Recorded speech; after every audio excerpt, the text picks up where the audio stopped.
আসসালামু আলাইকুম। কেমন আছেন সবাই? রান্না করছি গরুর মাংস। চলেন দেখি খুব সহজ এবং সিম্পলভাবে কিভাবে রান্না করলাম। সেদিন বাজার থেকে খুব ফ্রেশ মাংস নিয়ে আসা হয়েছিল, তো আমি ভাবলাম হাতে মেখেই মাংসটা রান্না করি। আমি সাধারণত অনেক মাংস যেদিন রান্না করি অথবা ফ্রেশ মাংস যেদিন আনা হয় সেদিনই এরকম হাতে মেখে রান্না করি। একদম তাজা ফ্রেশ মাংসটা এনে তারপর হাতে মেখে রান্না করলে একদম কোরবানি ঈদের মাংসর ফ্লেভার পাওয়া যায়। এই তো এখানে আমি সব মশলা দিয়ে মাংসটা ভালো করে মাখিয়ে নিয়েছি। মাংসটা যত ভালো করে মাখানো হবে তত ভালো ফ্লেভার আসবে। যদি অনেকক্ষণ ম্যারিনেট করে রাখা যায় তাহলে তো আরও ভালো ফ্লেভার আসে, কিন্তু আমার হাতে সময় ছিল না, সেজন্য আমি মেখে তারপর চুলাতে বসিয়ে দিলাম। এই তো এখানে আমি গরুর মাংস রান্নাতে যা যা মশলা লাগে সবই দিয়েছি।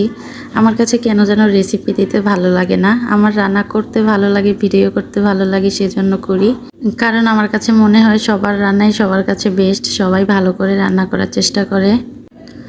তো আলহামদুলিল্লাহ এই তো আমি সুন্দর করে মাংসটা কষিয়ে তারপর ঝোলের জন্য পানি দিয়ে সামান্য কয়েকটা আলু দিয়েছি, দিয়ে এই তো ঝোল ঝোল করে মাংসটা রান্না করে ফেলেছি। আলহামদুলিল্লাহ আলহামদুলিল্লাহ, খেতে অনেক মজা হয়েছিল। কে কে আমার মতো এভাবে হাতে মাখিয়ে মাংস রান্না করেন অবশ্যই কমেন্টসে জানাবেন। আর আমার রান্নাটা কেমন লাগলো সেটাও জানাবেন। ভালো থাকবেন সবাই, আমার জন্য দোয়া করবেন। আল্লাহ হাফেজ, আসসালামু আলাইকুম।